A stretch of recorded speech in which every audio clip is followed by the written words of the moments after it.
Assalamualaikum warahmatullahi wabarakatuh. Innal hamdalillah nahmaduhu wa nasta'inuhu wa nastaghfiruh wa na'udzu billahi min shururi anfusina wa min sayyiati a'malina. May yahdihillahu fala mudilla lahu wa may yudlil fala hadiya lahu. Wa asyhadu an la ilaha illallah wahdahu la syarika lahu wa asyhadu anna Muhammadan 'abduhu wa rasuluhu la nabiyya ba'dah.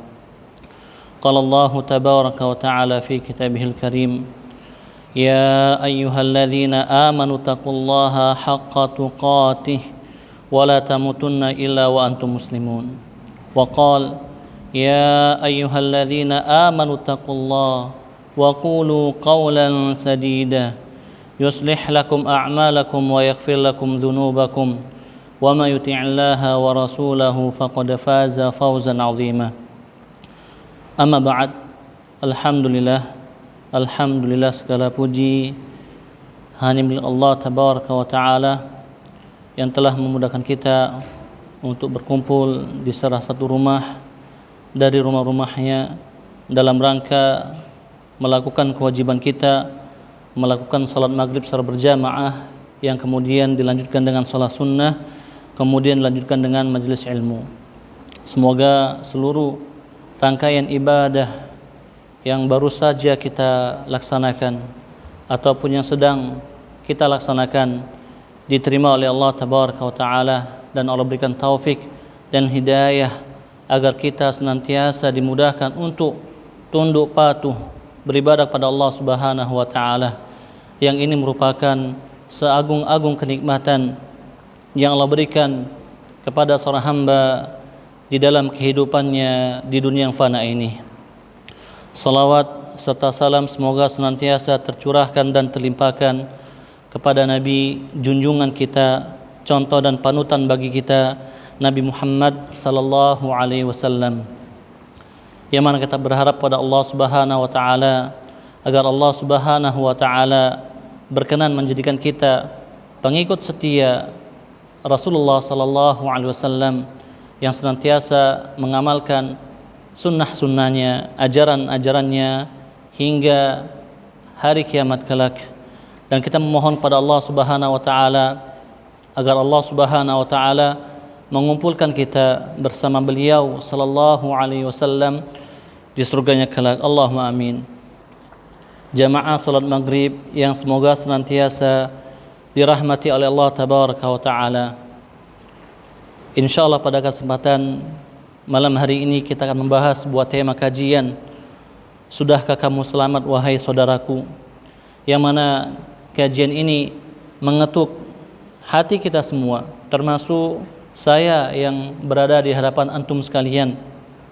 Apakah kita tatkala menapaki kehidupan yang fana ini, kehidupan dunia yang fana ini, benar-benar sudah menjadi orang yang selamat, ataukah sebaliknya ternyata kita termasuk orang-orang yang celaka ataupun orang-orang yang merugi? Kenapa kita harus menjadi orang selamat? Kemudian apa rupanya yang sedang menimpa kita? Apa rupanya yang sedang kita hadapi? Kenapa kita harus butuh dengan yang namanya keselamatan atau status sebagai orang yang selamat? Ada apa dengan kita sebagai manusia? Maka bagi seorang hamba yang sering berinteraksi dengan kitabullah, Al-Quran, dia akan mendapati yang mana Allah Subhanahu wa taala di dalam sebuah surah yang sangat ringkas, surah yang mungkin kita dan anak-anak kita telah menghafalnya, tapi mungkin jarang di antara kita yang benar-benar berusaha memahami, mentadaburi makna surah tersebut. Dia tidak lain adalah surah Al-Asr, yang mana Allah Subhanahu wa taala telah berfirman di dalamnya, wal 'asri innal insana lafi khusr illa alladzina amanu wa 'amilus shalihat wa tawasaw bil haqqi wa tawasaw bis sabr. Yang artinya demi masa sesungguhnya manusia seluruhnya tanpa terkecuali berada atau benar-benar berada di dalam kerugian. Illal ladzina amanu, kecuali orang-orang yang beriman kepada Allah tabaraka wa taala, wa amilus salihat, dan melakukan amal-amal saleh, amal-amal kebajikan yang telah diwajibkan oleh Allah tabaraka wa taala, wa tawasaw bil haq, dan mereka saling nasihat menasihati untuk tetap berada di atas al-haq, wa tawasaw bis sabr, dan mereka juga saling nasihat menasihati untuk tetap berpegang teguh dengan kesabaran. Jamaah yang semoga senantiasa dirahmati oleh Allah tabaraka wa taala. Di dalam surah Al-Asr ini Allah tabaraka wa taala bersumpah dengan menggunakan salah satu dari makhluknya untuk menegaskan bahwasanya manusia, kita semua pada hakikatnya di dalam menjalani kehidupan sehari-hari kita di dunia yang fana ini, la fi khusrin, benar-benar berada di dalam kerugian, kesengsaraan, hal yang tidak kita sukai, sesuatu yang menjadi malapetaka bagi kita. Bahkan Allah Subhanahu wa taala di dalam ayat yang mulia tadi menegaskan kondisi tadi dengan beberapa penguat. Di antaranya Allah awali firman-Nya dengan lafaz inna, kemudian la yang fungsinya dalam bahasa Arab adalah untuk penegasan, kemudian Allah tambahkan lagi dengan huruf fi, sehingga bagi orang yang paham tentang kandungan bahasa Arab, dia akan mendapati bahwasanya dalam ayat yang mulia ini Allah telah menegaskan seorang anak manusia itu benar-benar berada di dalam kerugian. Kalau kita boleh umpamakan seperti air ini yang dia berada di dalam sebuah botol, dia diliputi oleh botol kanan kirinya, atas bawahnya. Demikian pula anak manusia di dalam menjalani kehidupan sehari-hari, dia berada di dalam kerugian. Nanti kan kita bahas, kenapa dia merugi? Kenapa dia dikatakan merugi dan seterusnya. Bi'idnillahi ta'ala. Kanan kirinya, atas bawah, kerugian senantiasa meliputinya. Walaupun dia seorang yang banyak hartanya, tinggi jabatannya, atau banyak penolongnya, anak keturunannya, maka orang tersebut selagi dia masih manusia, pada hakikatnya dia benar-benar berada di dalam kerugian. Dan untuk menjelaskan hal ini Allah Subhanahu wa taala berfirman, mengawali firman-Nya dengan sumpah, yaitu Allah bersumpah dengan salah satu makhluknya, Al-Asr. Al-Asr, para ulama menjelaskan maknanya adalah al-waqt, az-zaman, waktu atau masa. Ada juga yang memahami makna adalah waktul asr, yaitu waktu asar. Taib. Allah a'lam bishawab. Manapun makna yang kita pilih, maka makna al-asr menunjukkan masa. Dan tidaklah Allah Subhanahu wa taala berfirman, kemudian di situ Allah Subhanahu wa taala bersumpah dengan salah satu dari makhluk ciptaannya, kecuali pada makhluk ciptaannya tersebut terdapat penekanan agar manusia hendaklah perhatian dengan apa yang Allah telah bersumpah dengannya. Dan di sini Allah Subhanahu wa taala bersumpah dengan al-asr, waktu. Kalau ada yang bertanya apa yang dimaksud dengan waktu, mungkin kita akan mulai berpikir apa itu waktu. Kita memahaminya mungkin jam. Taib. Waktu. Sesuatu yang senantiasa kita berada padanya. Tidak ada manusia yang tidak berada pada waktu kecuali apabila dia telah meninggal dunia. Bahkan orang yang telah meninggal dunia pun masih disematkan waktu kepadanya. Sudah berapa lama dia meninggal dan seterusnya. Jadi seolah-olah Allah menegaskan bahwasanya wahai manusia, perhatikanlah waktu kalian. Waktu ini panjang. Baik itulah waktu lampau, waktu kita sekarang, ataupun waktu yang akan datang. Dan kalau kita mau memperinci, mendalami, memaknai makna sumpah Allah Subhanahu wa taala, Seolah-olah Allah Subhanahu wa taala bersumpah dengan waktu yang itu merupakan kesempatan kehidupan kita di dunia yang fana ini. Yang kalau sekiranya kita tidak memanfaatkan waktu tadi, maka gelar sebagai seseorang atau sesuatu yang diliputi dengan kerugian itu benar-benar akan kita bawa sampai tatkala kita masuk ke liang lahat. Na'udzubillah min dzalik. Dan itulah yang Allah ingin wanti-wanti kita di dalamnya, agar kita jangan sampai lalai dalam menggunakan waktu. Allah Subhanahu wa taala atau Rasulullah sallallahu alaihi wasallam bersabda dalam sebuah hadis, la yazulu qadama 'abdin yaumal qiyamati 'inda rabbih. Tidak akan bergeser kedua telapak kaki seorang hamba pada hari kiamat di hadapan Rabb-Nya, hatta yus'ala an khamsah, sampai dia ditanyai tentang 5 perkara. Yang pertama, an umrihi fima afnah, tentang umurnya, untuk apa dia habiskan. Wa an syababihi fima ablah. Yang kedua, tentang masa mudanya, untuk apa dia pergunakan. Dan 2 pertanyaan ini berkaitan dengan waktu, yang dia merupakan kesempatan kehidupan yang Allah berikan kepada seorang hamba.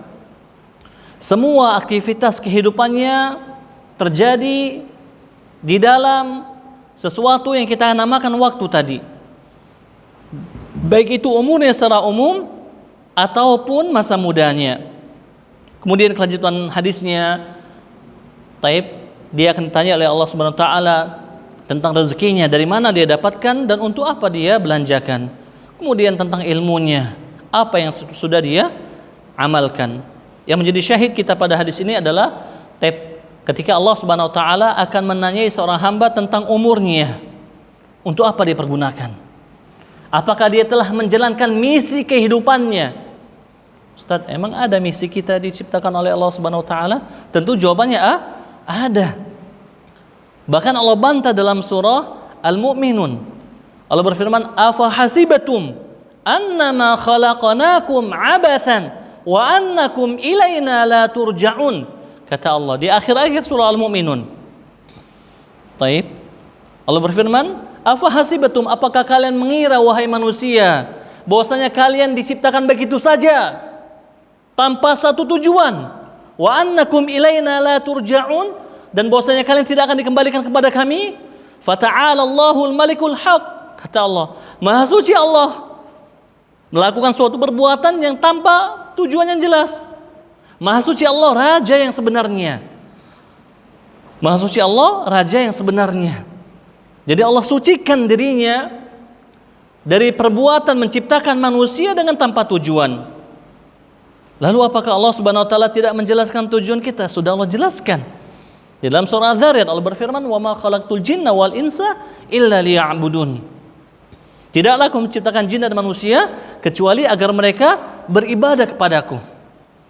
Dan kalau kita tarik ayat ketiga dalam surah Al-Asr, maka isinya adalah ibadah, misi yang apabila kita melaksanakannya, kita akan keluar dari yang namanya kesengsaraan, kerugian. Dan itu sesuatu yang logika kita katakan. Dalam aktivitas kita manusia saja, tidak ada di antara kita yang melakukan kegiatan tanpa tujuan, kecuali orang-orang yang memang sudah tidak normal kita katakan. Taib. Kebanyakan kita melakukan kegiatan ada tujuannya. Kalau ditanya, kamu kenapa seperti ini? Karena saya mau seperti ini, dan seterusnya. Apalagi Allah Tabaraka wa Ta'ala. Dan tadi tujuan Allah Subhanahu wa taala menciptakan kita adalah agar kita memaksimalkan ibadah kepada Allah Subhanahu wa taala. Dan banyak sekali Allah Subhanahu wa taala dalam Al-Qur'an bersumpah dengan masa atau zaman atau waktu yang merupakan kesempatan kehidupan yang Allah berikan kepada manusia. Dan itu sudah Allah ingatkan dalam surah yang lain, agar manusia sadar diri bahwasanya kehidupan dia dari awal sampai akhirnya itu merupakan karunia dari Allah Subhanahu wa taala. Coba kita merenung sebentar, apakah ada di antara kita yang pernah memohon kepada Allah untuk diciptakan? Ada jamaah? Tidak ada. Ada mungkin 2 juta tahun yang lalu, 2000 tahun yang lalu berkata pada Allah, ciptakan saya menjadi laki-laki, orang Indonesia demikian. Ada? Enggak ada. Tapi Allah ciptakan. Taib. Kita dahulu ada sesuatu yang tidak ada, kemudian Allah adakan. Dan itu pun Allah sudah sebutkan dalam Al-Quran di awal-awal surah Al-Insan. Mungkin kita di antara kita sudah ada yang menghafalnya di juz 29. Taib. Dan surah Al-Insan ini juga pun terkadang diistilahkan dengan surah Ad-Dahr. Subhanallah. Al-Insan manusia, Ad-Dahr adalah masa. Sama dengan Al-Asr. Subhanallah. Taib. Apa firman Allah tersebut? Allah berfirman, hal ata 'alal insani hinum minad dahri lam yakun syai'an madhkura. Bukankah telah datang kepada manusia suatu masa dari waktu yang ketika itu dia belum menjadi sesuatu yang bisa disebut. Seolah-olah katakan, dulu kan kau enggak ada manusia. Taib. Di mana kamu 200 tahun yang lalu? Taib. Allah ingatkan manusia, manfaatkan waktu, kesempatan, kehidupan yang telah kami berikan kepada kamu, agar kamu menjadi orang-orang yang selamat, tidak termasuk pada orang-orang yang merugi. Kemudian Allah berfirman, inna khalaqanal insana min nutfatin amsyajin nabtalihi faja'alnahu sami'an basira. Sesungguhnya kami menciptakan manusia dari air mani yang bercampur, nabtalihi, yang tujuannya agar kami menguji manusia tadi. Faja'alnahu sami'an basira, maka kami jadikan dia mampu melihat dan mampu mendengar. Ternyata kemampuan yang Allah berikan kepada kita itu taib, adalah sarana agar kita bisa menjalankan visi misi kita tatkala hidup di dunia yang fana ini. Taib. Kemudian apa kata Allah? Inna hadainahu sabila imma syakira wa imma kafura.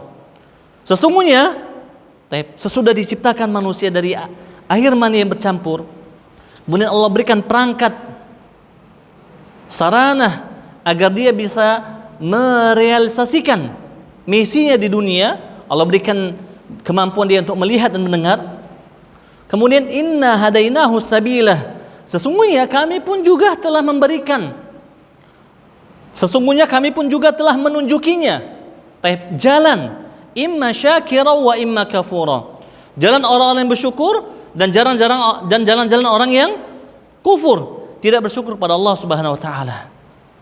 Ya, dan kita lihat subhanallah, manusia tatkala dia sudah dewasa, tidak lagi anak-anak, orang tua yang mungkin sudah tidak ada ataupun ada jauh dari dia menjadi manusia yang bebas. Dia bisa memilih apakah dia menempuh jalan orang-orang yang baik ataupun dia menempuh jalan-jalan orang yang buruk. Taib. Sebagaimana firman Allah Subhanahu wa taala dalam surah Asy-Syams, Allah berfirman, "Fa'alhamaha fujuraha wa taqwaha." Taib. Maka kami ilhamkan kepada jiwa manusia fujuraha, jalan-jalan kefajiran, jalan-jalan dosa kemaksiatan, wa taqwaha, dan jalan-jalan ketakwaan. Allah Subhanahu wa taala sudah jelaskan kepada manusia. Allah Subhanahu wa taala sudah jelaskan kepada manusia, ini jalan-jalan kebaikan, silakan ditempuh. Dan Allah juga sudah sebutkan apa balasan tatkala seorang hamba menempuh jalan-jalan kebaikan. Allah sudah sebutkan semuanya di dalam Al-Qur'an ataupun melalui lisan Rasulnya Muhammad sallallahu alaihi wasallam. Demikian pula jalan-jalan keburukan. Demikian pula jalan-jalan keburukan, kemaksiatan, dosa. Taib. Allah sudah sebutkan, Allah sudah jelaskan apa saja. Demikian pula konsekuensinya. Demikian pula konsekuensinya. Dan manusia dia bebas memilih. Taib. Ustaz, tapi di sana kan ada takdir, Ustaz. Benar. Subhanallah. Tatkala orang sudah sadar bahwasanya dia hidup di dunia, hanya sekedar menjalani takdir yang Allah Subhanahu wa taala telah tetapkan bagi dia. Sedangkan tadi disebutkan dalam konteks yang umum dalam surah Al-Insan, Allah sudah sebutkan jalan-jalan kebaikan dan jalan-jalan keburukan. Maka apakah itu memang pilihan kita Atau bagaimana Ustaz? Kita menjadi orang baik atau seseorang itu menjadi orang yang buruk? Taib. Maka sebagaimana sabda Rasulullah sallallahu alaihi wasallam ketika Rasulullah SAW menjelaskan kepada para sahabat bahwasanya setiap anak manusia itu telah Allah tentukan takdirnya, dan Allah telah tentukan dia menjadi calon penghuni surga ataupun calon penghuni neraka. Kemudian ada sahabat yang mengatakan, "Idzan, kalau begitu Rasulullah, kita bertawakal saja. Kita bersandar saja kepada takdir, tidak usah beramal." Apa kata Rasulullah? "I'malu fakullun muyassaru lima khuliqa lahu." Beramallah, karena sesungguhnya setiap orang akan Allah mudahkan untuk melakukan apa yang dia ditakdirkan, apa yang dia diciptakan atasnya. Kemudian beliau sallallahu alaihi wasallam membacakan firman Allah Subhanahu wa taala dalam surah Al-Lail. Allah berfirman, "Fa amma man a'ta wattaqa wa saddaqa bil husna fasanuyassiruhu lil yusra wa amma man bakhila wastaghna wa kadzdzaba bil husna fasanuyassiruhu lil usra." Yang artinya, adapun orang-orang yang a'ta, yang mau memberikan, membelanjakan sebagian hartanya di jalan Allah, wattaqa, dan dia menjaga dirinya, bertakwa kepada Allah Subhanahu wa taala, wasaddaqa bil husna, dan membenarkan janji Allah al-husna, yang baik. Ulama banyak dalam mentafsirkan makna al-husna, ada yang mengatakan as-sawab, ada yang mengatakan al-jannah, dan makna-makna yang lainnya. Fasanuyassiruhu lil yusra, maka akan kami mudahkan bagi hamba tadi jalan-jalan kemudahan. Dan adapun orang-orang yang bakhil, tidak mau membelanjakan sebagian hartanya, na'udzubillahi la haula wala quwwata illa billah, di jalan Allah tabaraka wa taala, tidak mau berinfak, tidak mau bersedekah, dan hal-hal yang berkaitan dengan mengeluarkan harta. Taib. Wastaghna, dan dia merasa cukup. Na'udzubillahi, merasa tidak butuh kepada Allah tabaraka wa taala. Wa kadzdzaba bil husna, dan dia mendustakan, tidak membenarkan al-husna, janji-janji Allah untuk hamba-hambanya.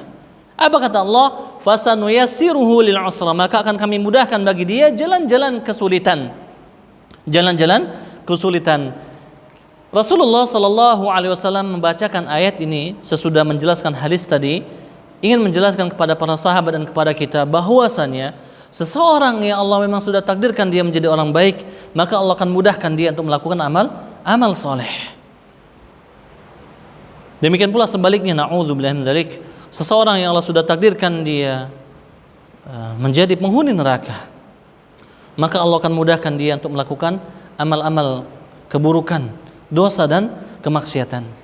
Dan berdasarkan hadis dan ayat yang mulia ini, maka tatkala kita mendapati diri kita Allah telah mudahkan untuk beribadah kepada Allah Subhanahu wa taala, kemudian tatkala kita lalai, tatkala kita jatuh kepada kesalahan kemaksiatan, kita sadar ini kesalahan, ini dosa, ini kemaksiatan, kemudian kita bersegera beristighfar kepada Allah Subhanahu wa taala, memohon ampun kepada Allah Subhanahu wa taala, bertobat kepada Allah Subhanahu wa taala, maka absyir, bergembiralah, berbaik sangkalah kepada Allah Subhanahu wa taala. Mudah-mudahan kita termasuk di antara hamba-hamba yang Allah inginkan kebaikan kepada kita. Mudah-mudahan kita termasuk di antara hamba-hamba yang akan mendapatkan keselamatan tatkala menjalani kehidupan yang fana ini. Karena kita berusaha merealisasikan ayat yang ketiga yang tadi kita sebutkan dalam surah Al-Asr. Kita beriman kepada Allah Subhanahu wa taala dan kita berusaha melakukan amal soleh dan istighfar, taubat sesudah orang tersebut melakukan perbuatan dosa dan kemaksiatan, itu merupakan amal soleh. Bahkan Allah Subhanahu wa taala sangat mencintai orang-orang yang bertaubat, karena Allah itu At-Tawwab, Al-Ghaffar, Al-Ghafur, Ar-Rahmanur Rahim. Bahkan dalam sebuah hadis Rasulullah SAW menjelaskan bahwasanya kalau sekiranya kalian tidak berbuat dosa, maka Allah akan binasakan kalian dan Allah akan ciptakan makhluk yang baru yang mereka akan membuat dosa kemudian mereka beristighfar kepada Allah Subhanahu wa taala, bertobat kepada Allah Subhanahu wa taala. Tentu tidak asing bagi kita sabda Rasulullah sallallahu alaihi wasallam yang mana beliau sallallahu bersabda, "Kullu bani Adam khata'un." Setiap anak manusia itu khata'un. Yang paham bahasa Arab itu pakai sighah mubalaghah. Bukan khati'un tapi khata'un. Banyak berbuat salah, banyak berbuat dosa. Wa khairul khata'ina tawwabun. Dan sebaik-baik orang yang berbuat salah, yang berbuat dosa adalah at-tawwabun. Lafaznya juga tawwabun, yang banyak bertobat kepada Allah Subhanahu wa taala. Jangan sampai kita ikut was-was syaitan. Tatkala kita merasa sering berbuat salah kemudian bertobat, kita merasa capek sendiri. Jangan. Terus.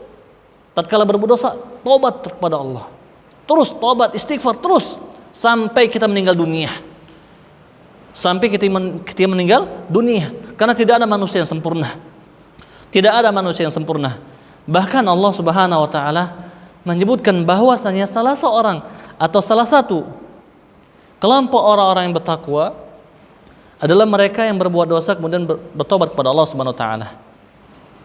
Di dalam surah Ali Imran, Allah Subhanahu wa taala berfirman, "Wasari'u ila maghfiratin min rabbikum wa jannatin 'arduha as-samawati wal ardu 'iddat lil muttaqin." الذين ينفقون في السراء والضراء والكاظمين الغيظ والعافين عن الناس والله يحب المحسنين والذين إذا فعلوا فاحشة أو ظلموا أنفسهم ذكروا الله فاستغفروا لذنوبهم ومن يغفر الذنوب إلا الله ولم يصروا على ما فعلوا وهم يعلمون. Allah berfirman yang artinya, dan bersegeralah kalian wahai para hambaku menuju ampunan dari Rabb kalian dan surga yang luasnya seluas langit dan bumi yang disiapkan untuk orang-orang yang bertakwa. Dan dalam ayat yang mulia tadi ini Allah sebutkan bahwasanya orang bertakwa itu ada dua. Yang pertama orang yang bertakwa yang ideal, yaitu orang-orang yang menginfakkan hartanya ketika lapang ataupun ketika sempit, menahan emosinya ketika amarah, ketika dia sedang marah. Kemudian memaafkan manusia. Dan Allah menyukai orang-orang yang berbuat ihsan. Ini orang yang ideal, orang yang bertakwa. Kemudian kelompok yang kedua, walladzina idza fa'alu fahishatan aw dzalamu anfusahum. Yang kedua adalah orang-orang yang apabila mereka melakukan perbuatan keji. Ini perhatikan, kita paham dosa fahisha itu adalah dosa yang khusus. Dia bukan dosa yang biasa. Dosa fahisha seperti perzinahan, liwat, LGBT, sodomi. Subhanallah, Allah sebutkan dosa yang paling parah dulu. Walladzina idza fa'alu fahishatan. Dan orang-orang yang apabila melakukan perbuatan fahisha, zina, lesbian, semuanya. Yang fahisha dosa yang tatkala kita mendengarnya ada rasa jijik, tidak suka, dan seterusnya. Walladzina idza fa'alu fahishatan aw dzalamu anfusahum, atau mereka menzalimi diri mereka sendiri. Apa kata Allah? Dzakarullaha fastaghfaru lidzunubihim. Mereka ingat kepada Allah Subhanahu wa taala. Ingat Allah, Rabbuna, Rabb kita, Rabb mereka. Kemudian mereka beristighfar, memohon ampun kepada Allah Subhanahu wa taala atas dosa dan kesalahannya. Dan kenapa? Karena mereka meyakini tidak ada yang bisa mengampunkan dosa mereka kecuali Allah Subhanahu wa taala. Dan mereka berusaha meninggalkan perbuatan dosa yang mereka lakukan. Karena Allah Subhanahu wa taala, karena mereka tahu bahwasanya Allah Subhanahu wa taala tidak menyukai mereka ketika mereka melakukan perbuatan dosa tersebut. Jadi berdasarkan ayat ini dan beberapa ayat yang tadi kita sudah sebutkan, bahwasanya orang-orang yang selamat dari kehidupan dunia yang fana ini, sehingga mereka menjadi orang-orang yang bahagia di dunia dan di akhirat, hanyalah orang-orang yang beriman dan beramal soleh, orang-orang yang bertakwa kepada Allah Subhanahu wa taala.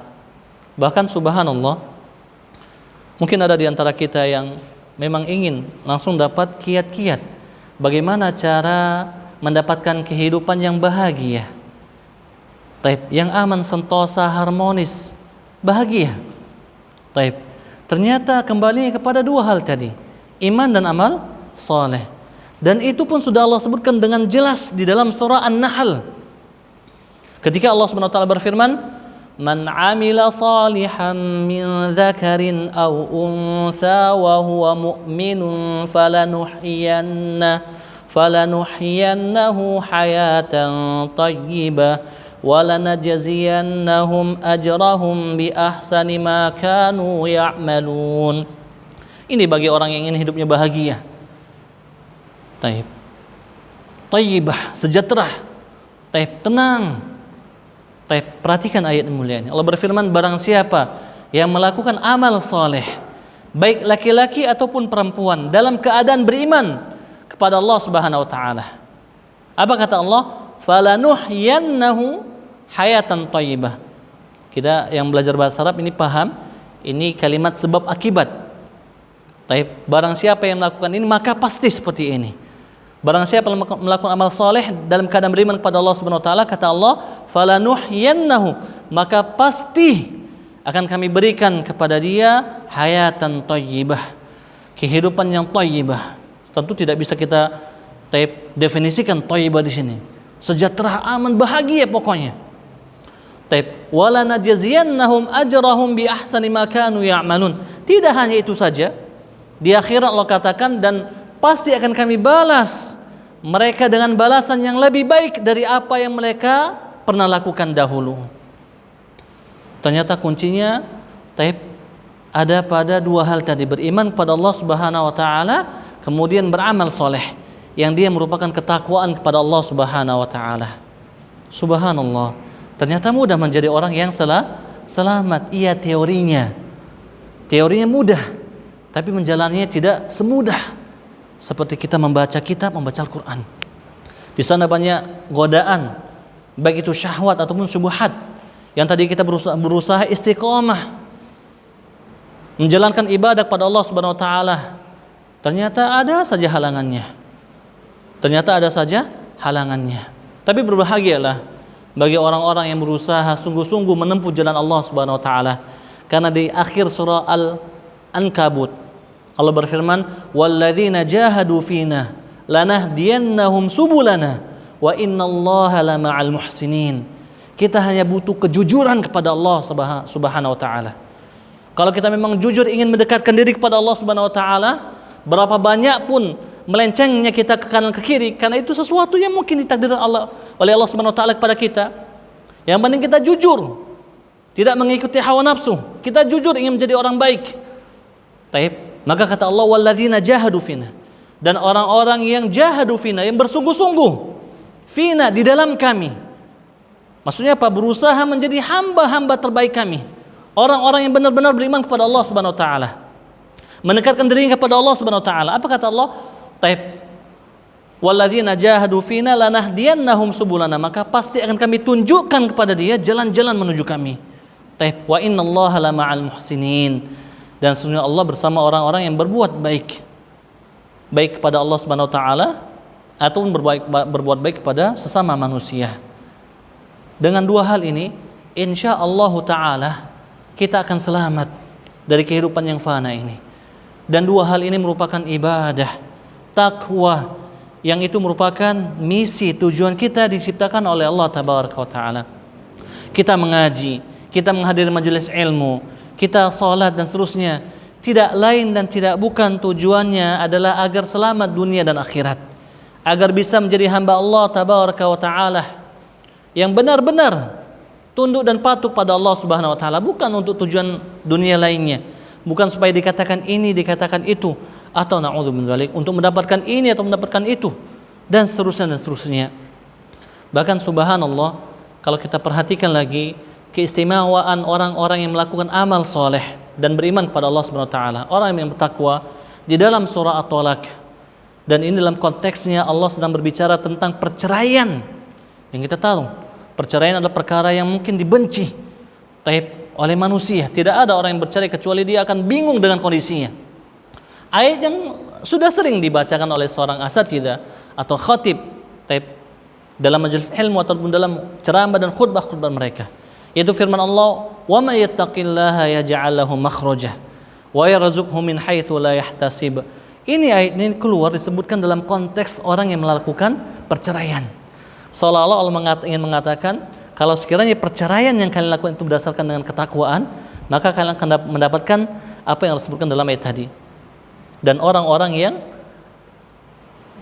bertakwa, Allah akan berikan jalan keluar, solusi dari persoalannya, dan Allah akan berikan rezeki kepadanya dari arah-arah yang tidak dia sangka-sangka. Semoga pembahasan yang singkat ini, dan sebenarnya pembahasan yang sangat lebar, dan semoga kita menjadi semangat untuk membaca Al-Quran, mengkaji sifat-sifat orang bertakwa, sehingga kita bisa selamat di dunia akhirat. Allah a'lam bishawab. Mungkin ada hal yang kurang jelas atau ada yang mau ditanyakan, mungkin ada 2 atau 3 menit yang bisa kami berikan kepada jamaah yang ingin bertanya. Tafadhalu, silakan. Kalau memang ada hal yang kurang jelas atau ada hal yang ingin ditegaskan dalam materi yang baru saja kita sampaikan, kami berikan kesempatan kepada jamaah. La haula wala quwwata illa billah. Jam berapa isyanya? 52. Baik. Ada sekitar 4 menit lagi. Baik, Masya Allah. Silakan kalau ada yang bertanya. Baik. Kalau memang tidak ada, sebagai sedikit tambahan mungkin ya, untuk menggenapkannya. Dan nanti kalau memang ada yang ingin bertanya di sela-sela tambahan tersebut, kami berikan kesempatan. Demikian pula tatkala kita mentarbiyah anak-anak kita, mendidik istri-istri kita, semuanya harus dibangun dengan satu tujuan ini. Kita harus pahami tujuan kita hidup ini, bukan sekedar hanya ingin memiliki anak yang berprestasi misalnya, ingin memiliki anak yang bisa dibanggakan misalnya, baik dunia ataupun akhiratnya, bukan. Atau untuk membanggakan istri kita, bukan.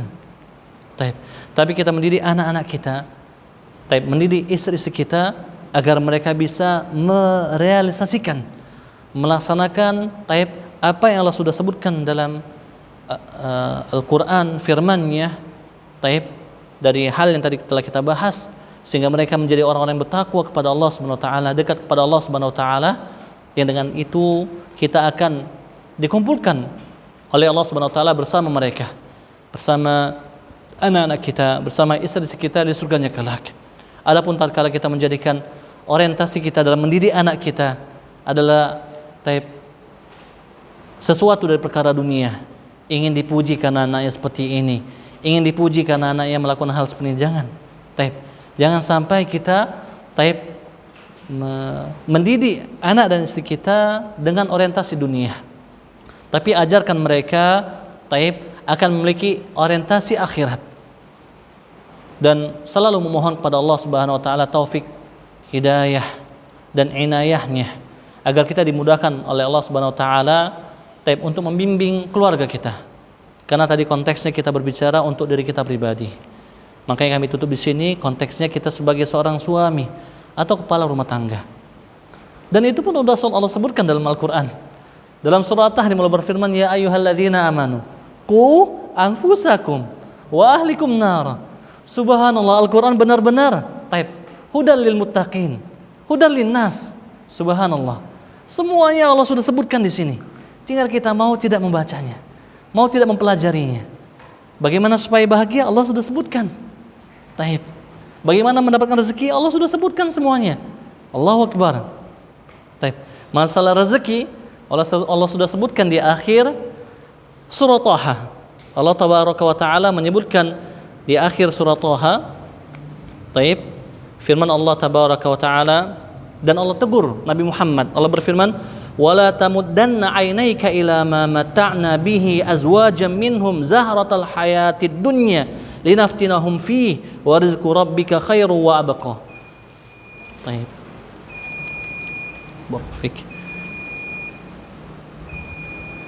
Kita putus ya, nanti mungkin kalau misalnya tidak ada waktu nanti ana sebutkan ininya. Tapi di sini ada pertanyaan, kenapa ada orang tua yang banyak melakukan maksiat tapi dia tetap bisa menghafal Al-Quran. Di Di sana ada yang diistilahkan dengan istidraj. Taib. Seseorang taib dia melakukan kemaksiatan, taib, tapi di satu sisi Allah berikan kelebihan. Dan banyak hadis yang menjelaskan hal ini. Di antaranya sebuah hadis di mana Rasulullah sallallahu alaihi wasallam bersabda, "Wal Qur'anu hujjatun laka au 'alaika." Dan Al-Qur'an itu adalah hujjah yang akan menolongmu ataupun yang akan mendebatmu, ataupun yang akan mendebatmu. Kenapa mendebatmu? Karena dia tidak mengamalkan apa yang telah dihafal dari Al-Qur'an. Jadi jangan berbahagia ketika melihat, jangan tertipu juga ketika melihat orang-orang yang menghafal Al-Quran tapi dia masih larut dengan kemaksiatan, musik, nyanyian dan seterusnya. Demikian pula orang yang pertama sekali dari kaum muslimin yang dimasukkan ke dalam neraka jahanam bukanlah penzina, bukan pemabuk, bukan peminum khamar, bukan pencuri, bukan pembunuh, tapi penghafal Al-Quran. Subhanallah, yang salah dalam niatnya. Taib. Oleh karena itu jangan sampai tertipu. Dan kalau memang kita dekat dengan orang ini, kita bisa berikan nasihat berupa tadi, taib, 2 hadis tadi, dan memang benar. Taib. Kita mendapati fenomena ada orang-orang yang mudah akan menghafal Al-Quran, tapi di sisi yang lain, taib, dia banyak melakukan maksiat dan seterusnya. Maka kita khawatir orang tersebut taib mendapatkan istidraj dari Allah Tabaraka wa Ta'ala, yang mana dengan Al-Quran tadi dia dimuliakan oleh Allah di dunia, dan dia tertipu dengan kemuliaan tadi, tapi di akhirat taib, Allah akan simkap hakikat dari niat-niatnya dan Allah berikan balasan yang setimpal dengan perbuatannya. Allah alim bisawab. Ini saja yang bisa kita kaji pada kesempatan malam hari ini. Kita akhiri dengan doa kafaratul majlis.